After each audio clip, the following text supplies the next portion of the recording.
Welcome to that RPG podcast, where every great adventure starts with a single spooky idea. I'm DQ, your friendly neighborhood GM. I'm Courtney Staples, and I want off this wild ride. And I'm Johnny Law, and I'm ready to get spooky up in this bee. Well, we've talked about lots of different types of monsters, right? And it seems to be the scariest are the ones you really can't grasp. You really can't wrap your head around. So, in this episode's Adventure Hook, why not explore monsters that are more of the mind, the psyche, just lurk in the depths of the ocean, perhaps. You know, thalassophobia, all that shit. Let's go. So in this Adventure Hook, it's submitted by Tyler, someone we have no relationship to. We don't know this person at all. No one is in love with this person. No one lives with this person. He seems cool. He's a stranger. But Tyler said, a ship went missing and another group of sailors goes to search for them. But they realize that their charts are wrong. Islands have moved around, etc. And the three tenets for this is, first, 18th century Caribbean vibes, but less emphasis on pirates, more on traders. So capitalist hellscape, got it. Number two, pre-capitalist. Number two, inklings of cosmic horror, one of my favorites. For example, the star charts are off now too. And the third tenet is the story is like The Terror, the novel, but tropical. And I don't know what The Terror is, but it's by Dan Simmons. I do know Dan Simmons.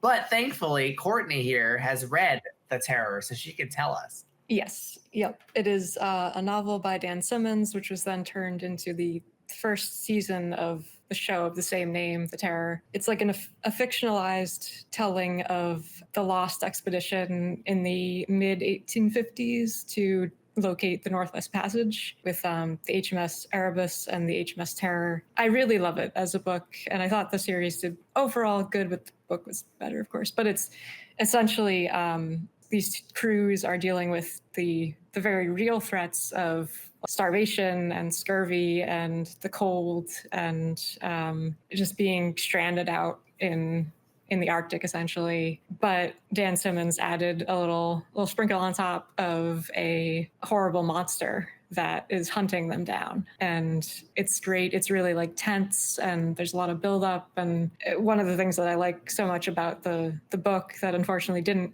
carry over to the show as much was just the ever-present cold and darkness and that these people are dealing with, on top of being hunted by some sort of strange creature that we don't get a good look at for quite a while. Yeah, big fan of the book. Check it out if you're interested in that sort of thing. So we're talking about not only some kind of monster, but the environment itself is hostile. Much like our previous episode. It involves these guys. And look what happens to people. And just for clarity, the monster is not a metaphor. It's actually a monster. It's actually a monster, yeah. What is the monster like? Initially, like, they just think it's this rabid polar bear kind of thing. But you do learn in the book its story, basically, eventually. But it's definitely like supernatural in its origins. But also, I would like to add that, like, as a aspect of cosmic horror, it has to be literally indescribable. Like, you can't, like, it's not like, oh my god, it's coming at me with its big teeth. Like, there's teeth everywhere. Like, it's usually the antagonist is so alien to us that like you're saying, you would diminish the genre by making it a simple physical opponent or enemy or thing. And there's many different definitions of it. It's part of the new weird genre and the old weird genre. But I mean, we're definitely going to take some eldritch like aspects, no matter what. Like, I feel like you have to give that nod. But it can mean a lot of other things, though. Is kind of what I was getting at. There's elements, I feel like, it's on the Alien theme, right? Movie Alien. I think Prometheus does a lot of cosmic horror moves. And it's very subtle in that I remember there are moments, like, for example, when the characters are fleeing and they look up to the sky and you get this sense that, like, not only are they stranded on this weird world so far away, but nothing can save them and no one cares whether they survive. That's that feeling just by looking at the sky. That's the sense I get. And that is a kind of cosmic horror. Except if you're just to run a little bit left or right while the giant pillar is falling on you, that would solve a lot of problems. Just saying. Doesn't take a fucking psychologist to figure that shit out. What genre are we thinking for this? Obviously, obviously Tyler wants something tropical, and he said 18th century Caribbean vibes, but we don't have to take that literally, so it's up to us. He said vibes, so that gives us free license to do whatever the fuck we You want. mean we don't have to take that literally? Because he said vibes. Even if you didn't say vibes, you say we don't have to take Look, it if I literally. said Like vibes, not visions. I would like. I mean, can I have a link? If I said I would like a long oblong object stuck up my butt, but in a vibey way, that could mean a lot of things. It could mean it literally, You sure? but it could be vibes of something long stuck up my butt. I'm not gonna kink shame you, and you whatever makes you happy. This is a callback. It's a callback to the side quest in Quest of Queens. Remember the character who had a bomb up her butt? And she kept referring to that. This side Nobody quest that believed her. nobody here except for these Nobody- two. Nobody believed her, right? Okay, so you take the bounds off her to take her gag off, just spitting up like this green gack, like out of her mouth. Oh God! Oh, I forgot how terrible that tastes. Oh, thank you. Can you get me out of this? Who are you? Oh, I'm Dorella. Okay. It's fine. It's thrill, everybody. You guys aren't from here, are you? No. No. What are you doing back here? Why did they lock you up? Well, clearly they picked me up like they tried to pick you guys up. Sounds like that didn't go very good for them. No, like two of them lost their heads, so Oh, that's nice. I would shake your hand, but it's covered in gack. I mean, pick you up for what? And what's GAC? And who are you? And what are we doing here? And how the hell do we get out of here? Oh, did you fall in one of those slime pits? I can help you with that. You probably feel real bad right now. Have you started puking up the worms yet? Oh my God, no. I got a pack. A pack of what? Oh, it's the anti-worm serum. I keep it with me because whenever you're wandering around this place, there's a high chance something will go up your butt. Wow. What realm are you guys from? Is it the material? where are you from? Well, not here. Not the heaps. I can tell you that much. No, a little bit more straightforward. Where are you from? The place I'm from is called Kashkatur, but it's eons away from here. Lots of fancy buildings. I was a rich young girl when I left, but now I'm in this. Can we get me out of this? Your friend's gonna start vomiting up worms. It's not gonna be pretty. I'm happy to do whatever needs to be done in order to get this anti-worm stuff and also figure out if you know how to get us out of here. If you came from eons away, do you know where to go to let us get eons away from here? Out of the heaps? Sure, I can tell you all about it. Just gotta untie me. I also gotta pee. I've been in this for a long time. It'd probably be better, yeah. And I unbound her. All right, hold on. I gotta piss, and then we can chat. So as you guys are figuring this out, Dorella pulls on one of the lockers, and it's this very narrow closet, and inside there's a toilet, and she gets in there and closes the toilet, and you hear her peeing. For 5 minutes. She's like, oh, thank God. It's like fucking heaven in here. Oh my God. That's a pee for so long. I hate Oh. role playing. This is the worst. And then she's done peeing. And she's like, oh God, damn it, there's nothing to wash my hands. Oh, Christ. And it unlocks and she steps out and she's just wiping her hands on her. She's got like leather pants. And she's got it's kind of like what she's wearing is like green. It used to be like white, whatever she's wearing, but it's covered in like dust and oil stains. And she has like a heavy scarf to cover herself from the wind. And she's like, all right. So what were your questions again? What the fuck? She's like, oh, right, Dorella Percy, now that I can shake your hand. Oh no. Barbara looks at her own hand, still covered in some sort of like goo from that she landed in. She's like, sure. And she grabs her, shakes her hand. My name's Barbara. I'm guessing you guys were milling about the cosmos and you landed here, no intent of actually coming to the heaps. That's typically how things happen. Yeah. Think of the heaps as kind of like, when you lose a sock and you're like, where the fuck did it go? It goes here. Like dreams go here that die, socks go here, a lot of toilets throughout the cosmos. That's the heaps. It wasn't always like this, but that's basically the gist. So here, I'll give you the situation. So she explains. What she tells you is that the heaps, she believes, used to be a world inhabited by these beings who worshipped She thinks this is a load of crap. This is just mythology nonsense. Used to be a world that worshipped a being called Dodeca, and there was a species here that built that weird ass city. It has all the orb-shaped buildings, but that was a long time ago. Now this place is covered in trash, and those tornadoes you see, those are interdimensional portals just vomiting junk from who the hell knows where, right? And so over time, it's built up this pile of trash, mainly because whatever the Dodeca people are, they're gone. And she explains that she's from Kashkatur, which is a merchant realm. It's a very well respected world in the Astral Veil, and it's ruled by a series of merchant overlords. However, one of them, who has given himself this ridiculous name, the Collector, it's I can't even stand him. He's decided this is his home now, and he's going to rule over it like some giant. And so basically, him and his cadre of merchants, they've taken control. And she's decided she's had enough of this bull, and she's going to blow up that city, the whole goddamn thing, because she thinks underneath there's an astral pool to get the fuck out of here. And she says, like, sounds like you guys want out. I want out. I've got rebels all over the place. I mean, I got captured, but whatever happens. How the hell did you get here in the first place? Oh, well, so this guy, the Collector, he has a bunch of connected royal families, and I happen to be one of them, and we don't all agree what he's up to. He has the most money, so he calls the shots, and I decided I've had enough. No, but that doesn't answer my question. Really, you are on the fantastic crap pile of this land. How did you get here? Oh, well, so the Collector, he took us all on his vessel, and when he got here, he's like, oh, look at this cool-ass city. I'm just going to mine it for treasure and enslave all the people here to just collect trash for us and pick out all the cool stuff. And now he won't let us leave. Make a perception check. All right, so 3 + 2 + 2, 5, 6, 7. 7. Okay, so that's success at a cost. She's definitely holding something back. What you know is that it's almost like she's talking around it because she's almost insulted by whatever it is she's holding back. No, and completely fine. And I don't mean to insult, but you claim yourself to be royalty. It makes no sense that you hang out on the planet.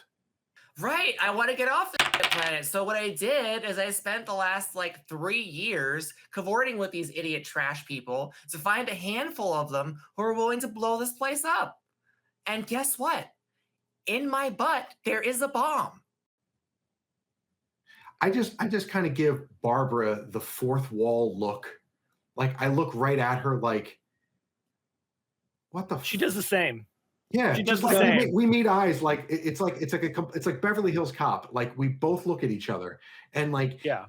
I go, okay, makes sense. So Yeah. So listen, Derail. A GAC really holds explosive materials well. Anywho, sorry, I totally derailed everything with that. I see what you're saying is it could be a space thing. It could be a whatever. I mean, I could see it going either way. I do like the idea of it being actual historical-ish kind of, though I don't really know a ton about the time period, or especially trade in that time period. What if we stick to 18th century Caribbean as the environment, 18th century, but it's maybe people have crash landed here and now they have to get along as if they're in the 18th century because this planet has those vibes. Oh, they're alien human Something things. like that. I'm thinking spinning off of Alien, they're traders, but their mission went wrong. They crashed here, and now they have to basically be traders, old-timey traders, to get through whatever they're dealing with. but the whole thing about the 18th, about this vibe is there were very established trade routes, and as before we had actual ability to consistently make it between areas. So there's a lot of parallel to it. I don't know. I think I'm pretty open to whatever. I guess I like the idea of that general vibe in terms of that feel. Seems like it's a crew investigating missing people, but they're part of a trade group. They're part of a company, essentially. They're all at one settlement, and the first expedition goes missing, and then the other crew is sent out to maybe retrieve the It's like stuff. every alien movie. Yeah, basically, it's really. So it's according to the prompts, right? Talked about the 18th century Caribbean vibes, but more traders. Inklings of cosmic horror, though. It's like not a hardcore part, but the charts are off. Whatever. There is a terror. There is something also pursuing this trading group but it has to be not a direct threat. Like it's from what you were saying, terror. There's subtlety to it. There's a lot of build up. They're being hunted, but they don't know by what. I like the idea that I remember. Do you remember the movie? There's a movie about a lion that's like cannibalistic. It's like a shitty movie, but it's like from 2000, early 2000s.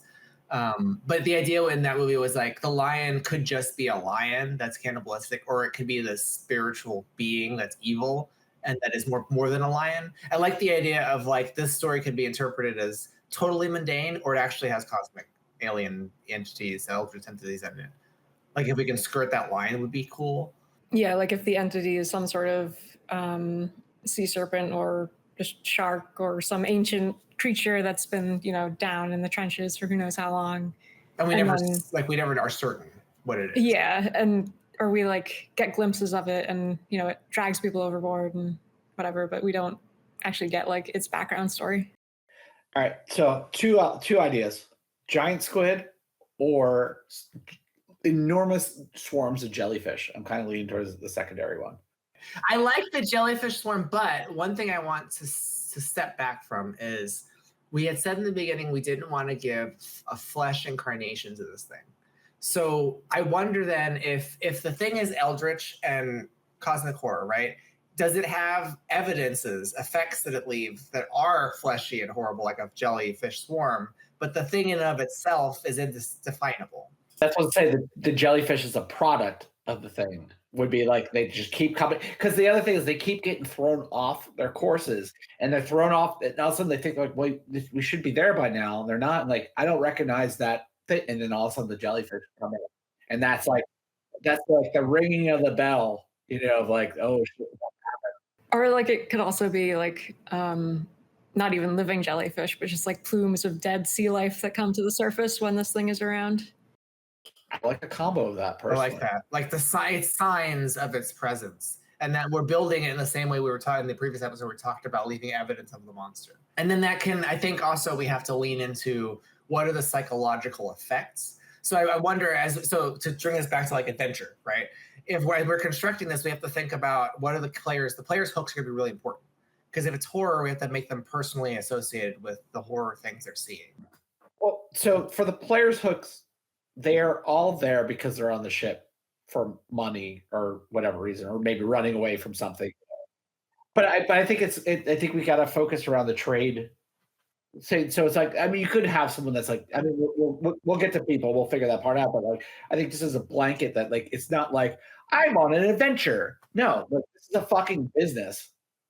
So why are you on this business? Like maybe you're running away from something. Maybe you want to get a sea adventure. Maybe like we can go from there.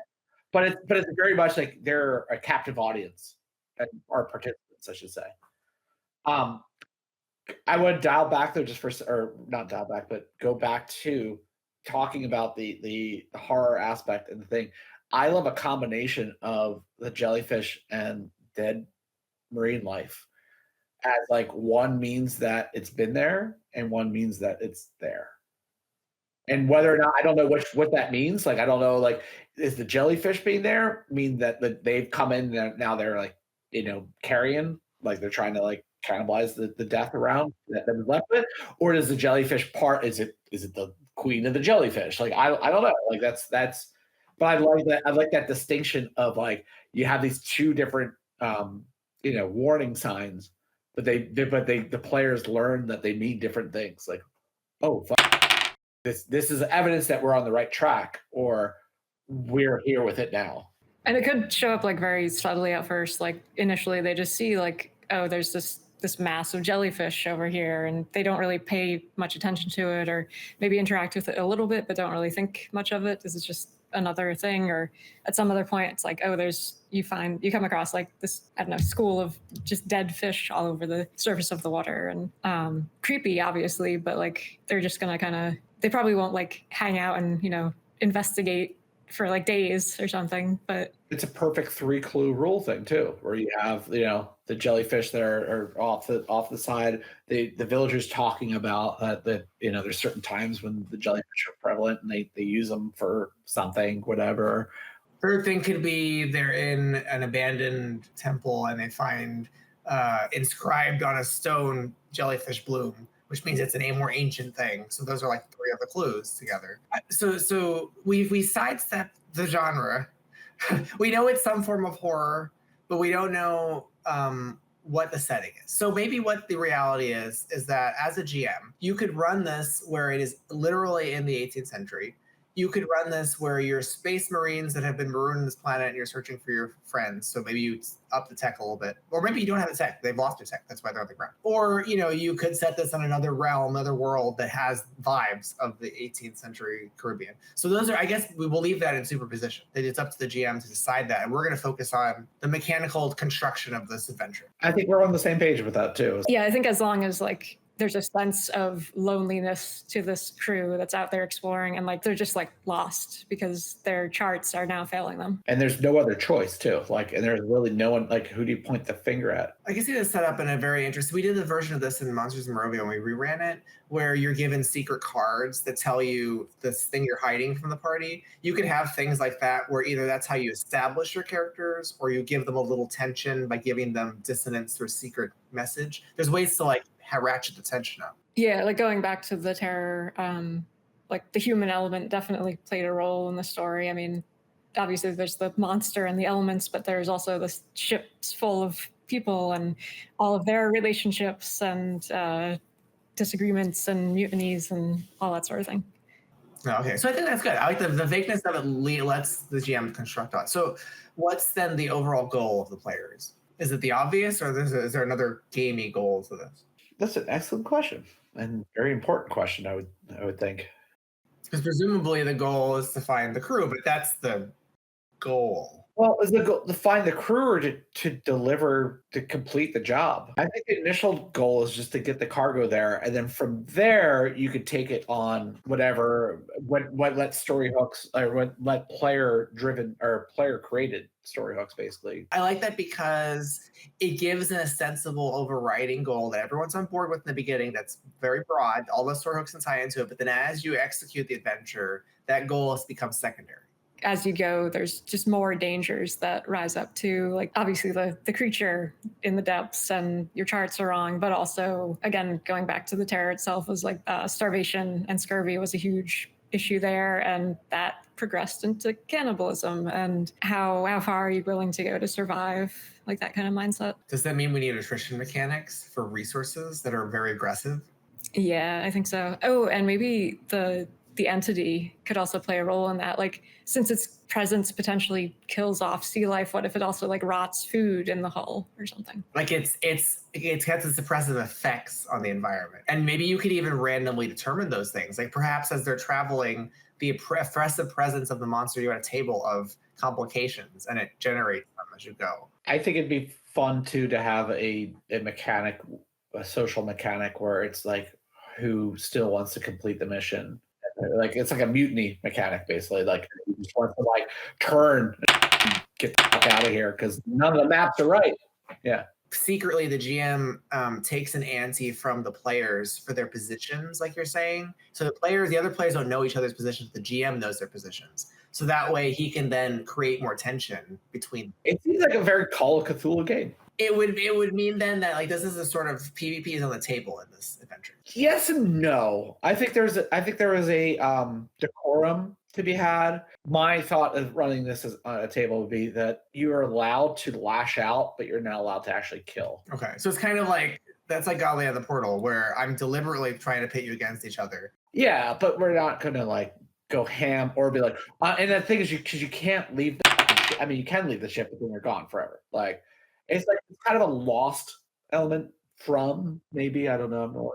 I think you need to incentivize the cooperation at the end of the day. So like you have to incentivize both where you want to create tension. Maybe the ante gives individual players something useful, the ante against the mission, but the individual ante, but that the crew has a positive benefit that builds the more that we cooperate, Basically like a safety mechanism even. Like you could even show that at some point, like by having some of the crew abandon the ship early on, and like maybe it happens at night so you can't see what's happening, but you hear their rowboat getting ripped apart and you hear their screams and stuff. And it's like, okay, so we can't leave the ship at all. We're just gotta stay put.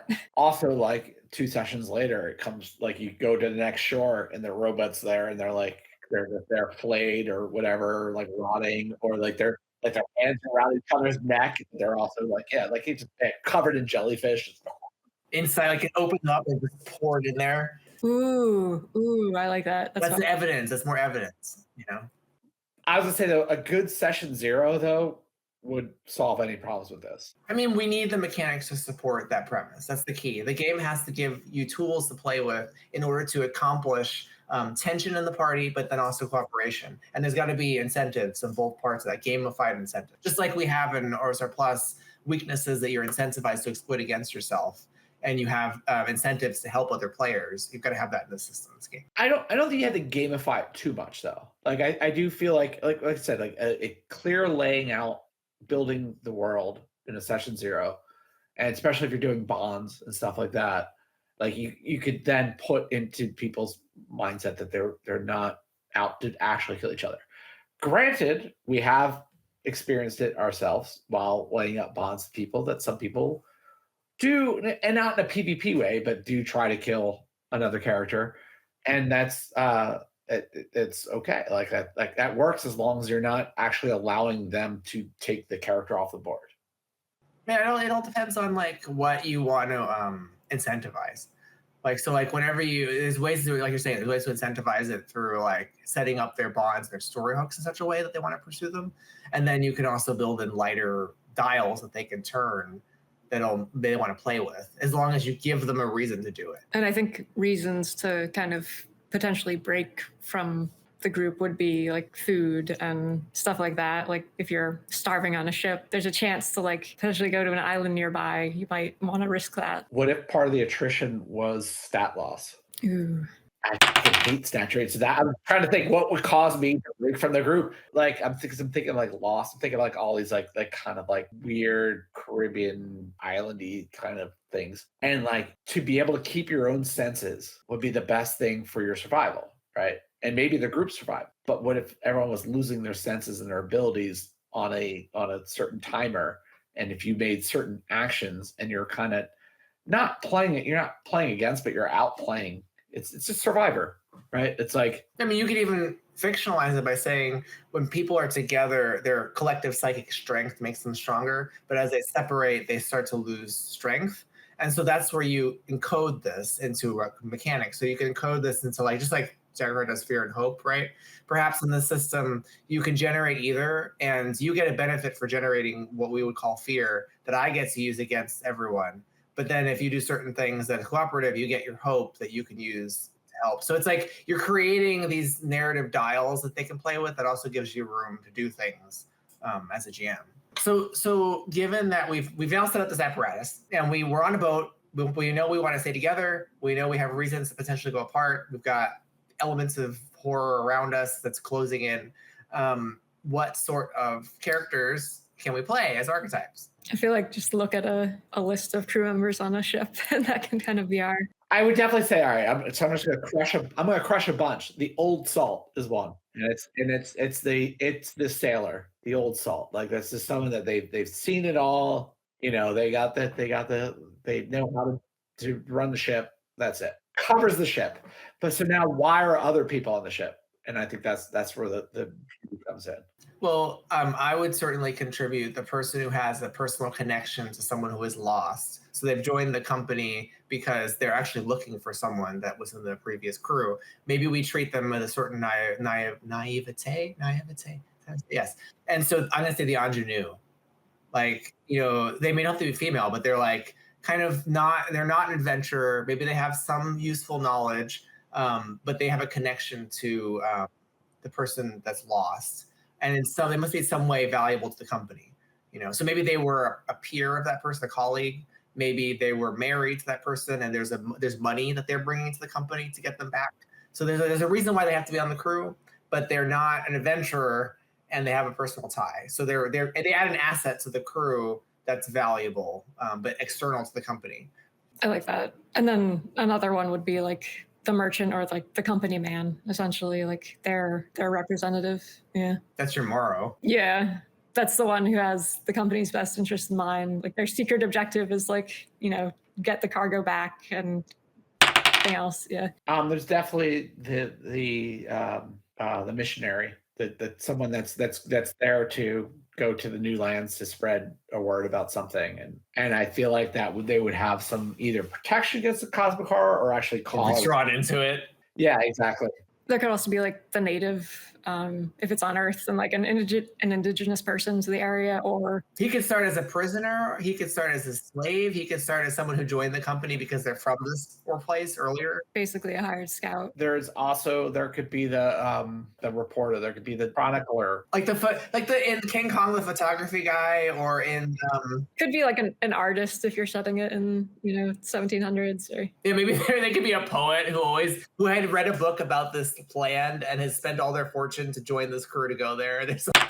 Well, so my guess is that this trading route is established, and the problem is that while they're on it, it goes awry, and that's not normal, and that's part of. So I feel like there could also be like the celebrity. There could be someone that paid money to go there and is supposed to be like taken care of. That could be the ingenue too, right? Because they're out of the circle of the company. Yeah. So maybe expand that. I like expanding that. It could be these various whatever fits best for the. I love that. And you would do the way to accomplish it is your description of the archetype, and clearly the naming has to work too. But your description can make it broad enough to fit a lot of concepts.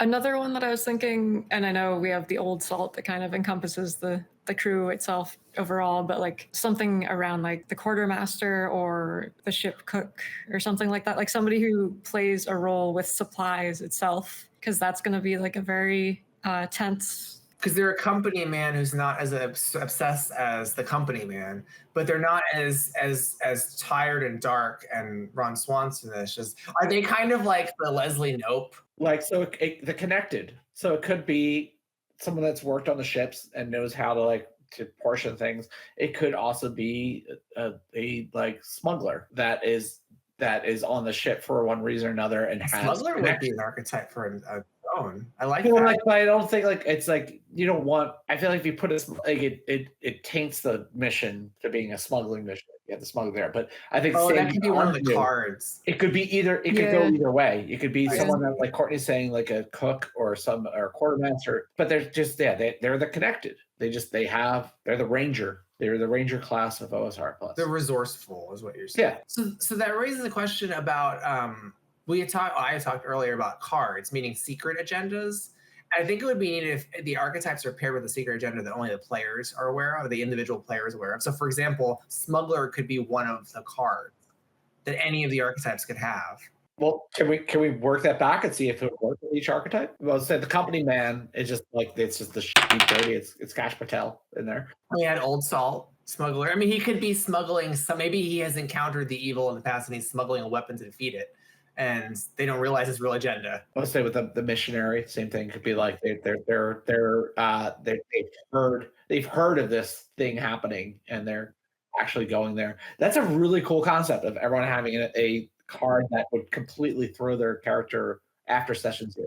So what other cards could we have? Dan, you give us an after session 0. That's good, because then they're like, fuck, now I've got to incorporate this. That is good. Yeah. It's a secret thing. Yeah, it's kind of similar to smuggler, but it's the person that's going to be paid at the end of the day. The smugglers, they are kind of on a separate side mission. This person is just this mission has to succeed so they can get this giant payday. Maybe the payday. Maybe they're nouns, so if it's the payday, then it's instead of the smuggler, it would be like the cargo or something, or something that means the smuggled. Maybe the smuggled. I was going to say the haunted. So there's someone who has heard visions of this thing, and they could at any moment get a little bit crazy or mad as a result of it. Maybe they have good visions. Who knows? Whatever you want to twist it. Or they're in touch with the Eldritch Horror, for better or worse. Around research and the gathering of knowledge. Yeah. The knowledge. The smuggler one I was going back, it was the side job. Oh, the side job's even better. Yes, I like that. yeah. So there's something else that they're trying to do on top of. Because you got to leave it open for the player to work on it. And that's different from the payday. Like that's the other thing. I want to make it two separate things. The payday is like it's very direct with they're just trying to go for the end goal, whereas the side job has a hold up. It could go. Oh, what about the imperiled? Like they have to do this or something bad will happen to them or their family. I was thinking something like that. Like they're on this for a reason, like they've been blackmailed, or they basically like something that they love is in danger because of the only way to resolve it is to go through with this. Handcuffed. I was thinking the enamored. They're there for someone else, not for themselves. So someone that's either it's an NPC or a PC. And so they become a liability. Maybe it could be like reputation as an adventurer, as someone who like discovers The legacy. ooh, yes, the legacy.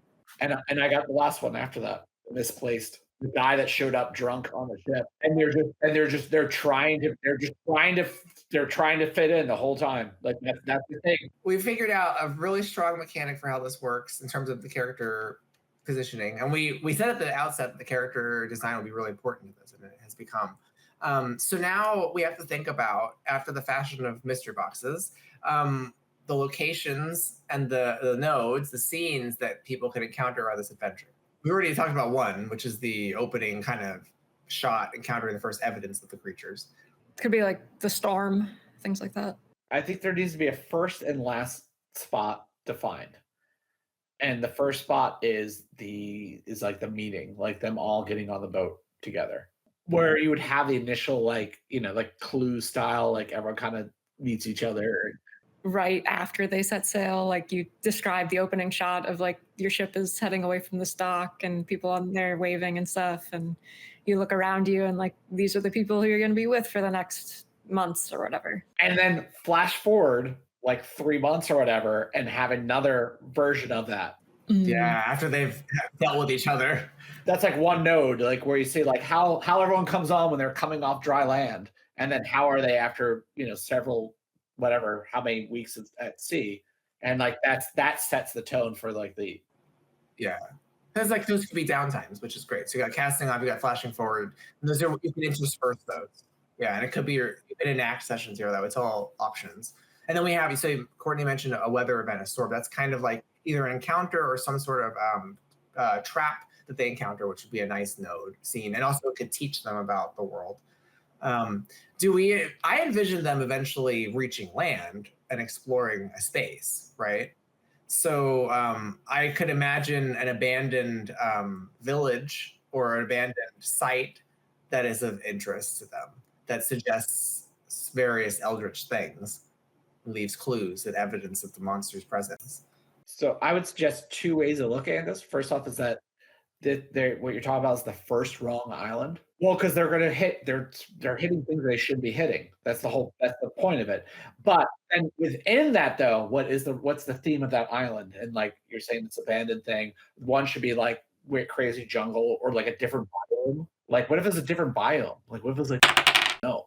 Oh, so weird biome islands, like a snowy island in the middle of the tropics. And then like a cultist thing though would be a good thing, like that leads into what the history of it is. And it's like they could try to go back, like whether or not every time they set sail, they're gonna get redirected someplace random. Is that what the idea is? Likely, yeah. It's a astral veil. This reminds me a lot of there's two games, The Curious Expedition and The Curious Expedition 2 computer games where you are leading an expedition into uncharted lands and you have to interact with like the indigenous people or entities, and you get options of like, oh, you find this temple, do you want to actually go in it? And once you're in there, do you give in to the temptation of like taking the treasure, or do you peacefully leave? Because there's always bad that happens when you take the treasure, of course. Because I could definitely, in any of these places, you could go to the jungle with a cultist, find a temple and take something and you're in trouble. You could go to the abandoned village, take something and you're in trouble. You could go to the real ice island, take something and you're oh great. Well, what if we had two tables? What if we had a table for the type of land that you're coming across and the current situation of it? That's cool, because then you can make the whole thing generative. And then this GM is surprised by the adventure too.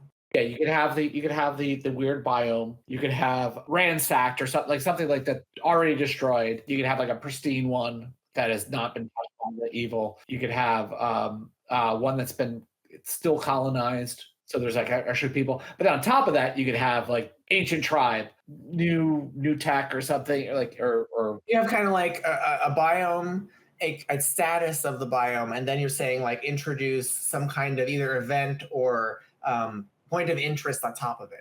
So that way, like you, the GM, you may have designed a bunch of events that tell the story essentially, but you can do it non-linearly because you're going to roll and place them. there's flavors either way, and like you would have things like, all right, to tell the rule of 3 clues. Like these are the things you want to associate with certain areas. No, it's totally doable. I think I can see that working because I would think about like, what are the sort of discoveries I'm interested in? I know they need to find an old totem that tells them about the history of the demon, like we said in that one example of terror. We know we need to expose that there's a guy who's been moving between the islands and is up to no good. Right, that's another clue I need to discovery to make. And then another discovery might be I need to reveal the weakness of the monster. So it doesn't matter how I do that as long as I do it. So then if I'm using this table, I could have the situation be variable, but I insert my discovery into it. And now as they move from island to island, they're gaining the discoveries, they're pushing the narrative forward, but they're having a completely bespoke experience. Another option could also be like a derelict ship or a ship on the horizon or something like that, where you see something far off and go towards it. Not an island, but something that you can potentially board. And I like that a lot. Or even like, you could have fixed building, you could have like a temple, you could have, I said temple a bunch in this episode. Lighthouse. If you had derelict ship, right, and you had like religious settlement, that could be the derelict. It could be a religious derelict ship, or it could be an ancient ship of people, or it could be a ship that doesn't belong in this biome. It's a sand skiff. Like you can figure out ways to do. I mean, I don't think those two actually would interact, but anyway, doesn't matter. But like I think like that concept of have this random generation of 36 items or whatever that could possibly be. That'd be a lot of fun. I will say that I just want to add for fun flavor that one of the modifiers for an island is White Lotus. It's just rich people there hanging out. It makes no sense when they come out and they're just like so dressed and starving, and they find this hotel with all this luxury. And they're the true monsters. They're the trillionaires. Yeah.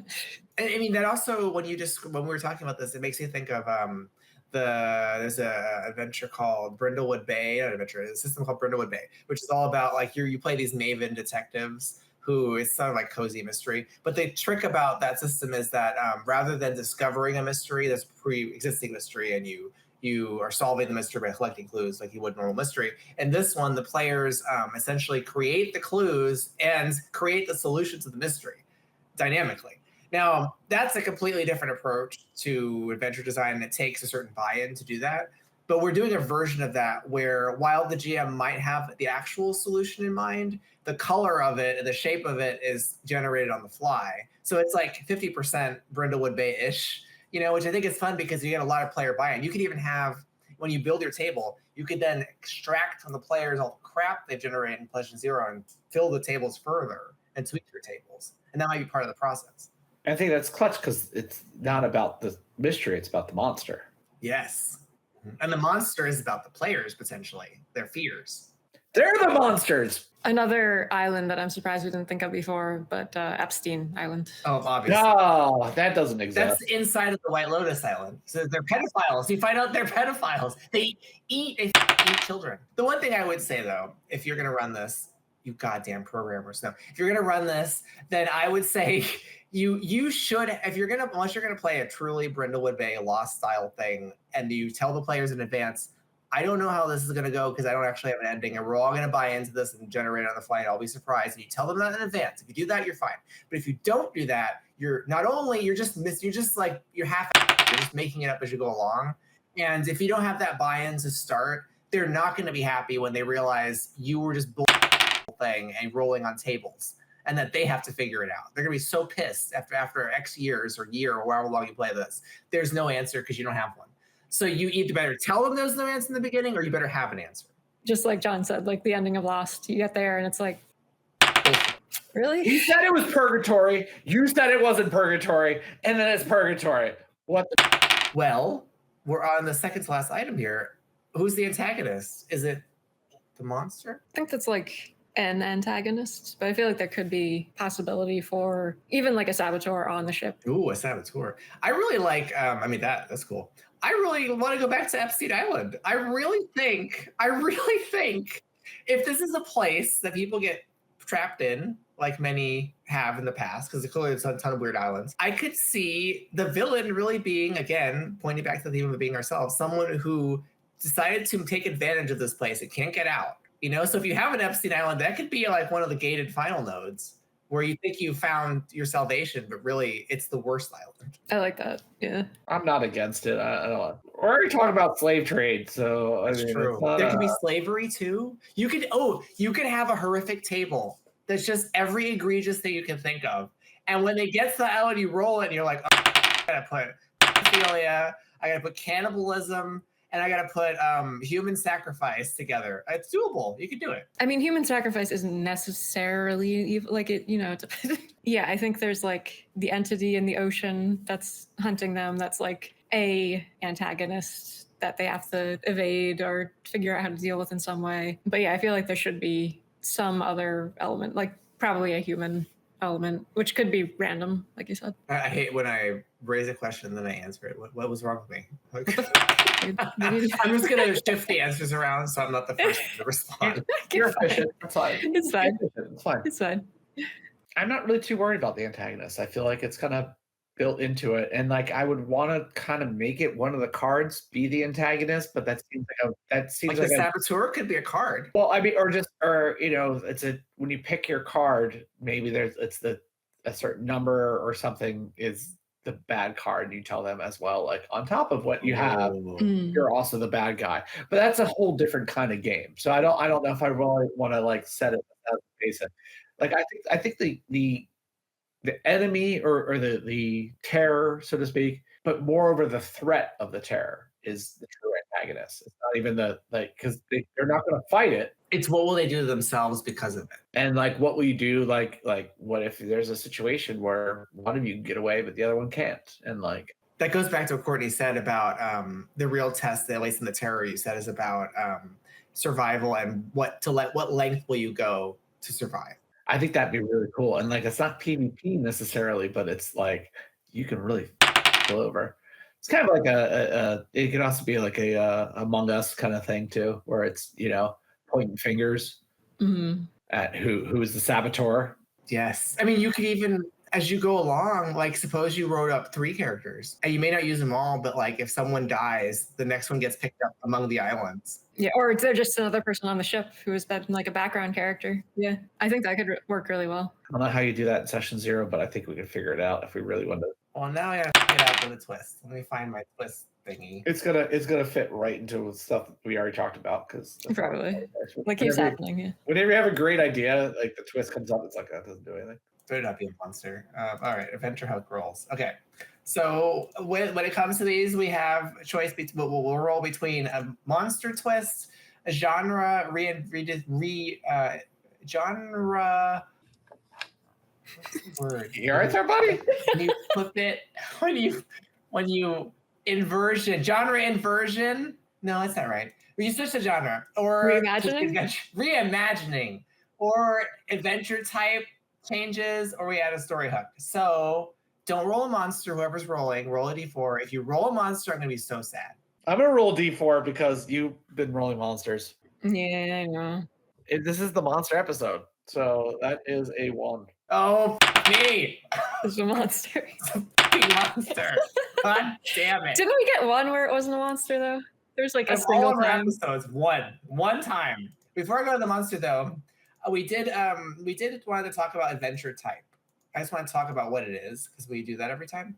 And so the options I have in this table of the types of adventures, we've got exploration, mystery, dungeon crawl, open world, stealth, combat focused, overworld, political entry, and resource management. So thinking about these, there's certainly exploration. It's certainly a mystery. Yeah. There's a bit of open world to it. Mm-hmm. And there is resource management, yeah. So we've got quite a broad selection. Mm-hmm. Mm-hmm. So it depends on what you want to do as a GM. What do you want to focus on, when you construct it? It doesn't matter because we're talking about monsters. It doesn't matter because we're talking about monsters. All right, let me sort my bestiary. 93. Jesus. Okay, 90. After D100, don't ask the prize when she gets 90. Whoa, what the I wasn't ready for that. I have a luck dragon. We never talked about what the monster was. We just said it was in the water. And I think it's a luck dragon that just pulls out fate from everything it drops. It's the Eldritch Horror.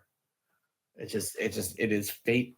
It is a fate black hole. Yeah, it sucks up the luck and everything. Yeah. Oh, that's why things go wrong. Just everything dies. Like, and it could just be like maybe the certain salinity changes in the water that day. Like it's different every time. The closer you get to it, the more it gets. But it's not even hunting you. It's just going for a swim. Wow. And that maybe, and I guess like in the lore that you start discovering is perhaps like it woke up or was unleashed from wherever it normally lives. And that's why it's disrupting this trade route suddenly. Yeah. There are a lot of options. Like it could be seen as a god among the indigenous people. It could be unleashed from a temple that was explored or unleashed because of slave trade going on, like any number of things. This monster, not this monster, but in our monster book, there's an ability called the reality bubble, which I borrowed from second edition Ravenloft. And a reality bubble is such a thing that a monster generates where when you're in its reality bubble, it can alter the environment and alter the rules of the environment when you're close to it. So this thing emits a really enormous reality bubble that drains, it's a probability drain, or it causes anti-fate or whatever you want to call it, and makes things progressively worse, I like that. for you. Oh, so excellent work, John. Yeah, Just seriously. nailed it right off the bat. Just work with what we got. Lord. Well, we did it. I don't have anything else. That's all my items. Goddamn luck dragon, suck me dry. That sounds sexual. You can follow us at OSR Plus on YouTube or join our Discord at osrplus.com. If you want to support us, visit our Patreon, patreon.com/OSR Plus for early access to our content and premium access to our digital tools. See you next time. I feel like I'm Stefan from The hottest dungeon in all of our